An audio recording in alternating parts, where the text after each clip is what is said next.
Welcome to Keys to the Game, brought to you by Wentz Orthodontics. Brian Jensen, John Harris, Chris Level, the Texas Tech Sports Network radio crew with you for the opening weekend. Red Raiders taking on the Stephen F. Austin Lumberjacks at Jones AT&T Stadium in Lubbock.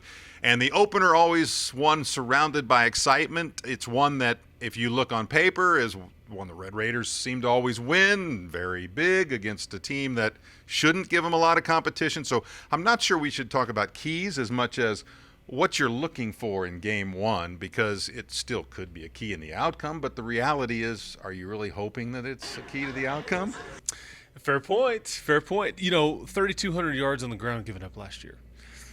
11 different guys go for over 100 yards against you. This is one of the things that I'm looking at for two most. I mean, yes, you want to see Pat and the depth at receiver and all these different things, but can you stop the run, and can you do it consistently? And you're going to be able to do that, I think, with some guys from Michigan and Notre Dame and Colin Hill, Andre Pipkins, Luke Stice, who's now a team captain. That's what I want to see. Yards per carry, total yards given up, and do you waver at all in the fourth quarter? Because we saw this team start out well last year in games, but they just couldn't sustain it because of the lack of depth. And you're going to see some new faces on this defense too. Jordan Brooks, who's a linebacker that's 6'2", 240. He's a freshman. So, this is what I'm looking for, because that will travel to next weekend when we will have keys to the game versus Arizona State. Yes. Well, and as usual, Chris Level also always covers absolutely everything for us. So, John, we're done. We are done. Time to just wrap this up. But Cliff Kingsbury has said multiple times over the course of the offseason that he thinks this is the best team he's had since he's been here. He feels like he's got the best quarterback in college football in Patrick Mahomes. For the offense to work well, you got to protect that guy. And because he didn't go play baseball this past season, it's the first time that he's had a football off season. So bigger, stronger, technique-wise, all of the things it takes to make a good quarterback. But the Red Raiders have to protect him.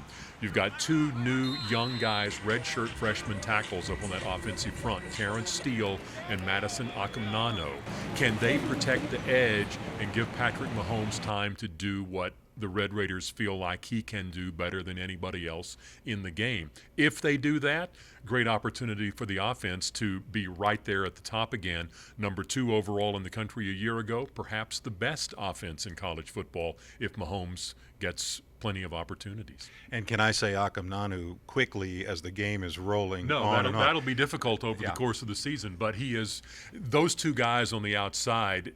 Eric Morris, offensive coordinator, convinced that in 2 years, that's what people in college football will talk about, how good those two are. This is an offense, of course, without DeAndre Washington, without Jakeem Grant. Huge numbers lost by those two, but the expectation that this is an offense that just keeps cranking them out. You mentioned the receiving core. I'm really interested in seeing what the running game does for the Red Raiders now without DeAndre Washington in there, and going with Stockton and others to see if they can pick up the pace, because that obviously helps Mahomes and the rest of the offense as well as it did a year ago. This is a team that scored 50 or more in every home game last year. Expectation is that it'll keep on going, starting with Stephen F. Austin. The other thing, too, you mentioned it a little bit, Chris, I really want to see the rotation that they run through that defensive line. So many new names, and the question is, do those guys stick in certain positions, or are they going to be run around into different spots after this game, after they take the look at the tape, etc.?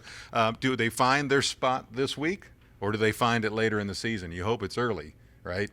So these are things that we'll be looking for. Hopefully you too, you will as well. Keys to the Game brought to you by Wentz Orthodontics. Make sure that while you're watching the game against Stephen F. Austin, you're turning down the sound and listening to us.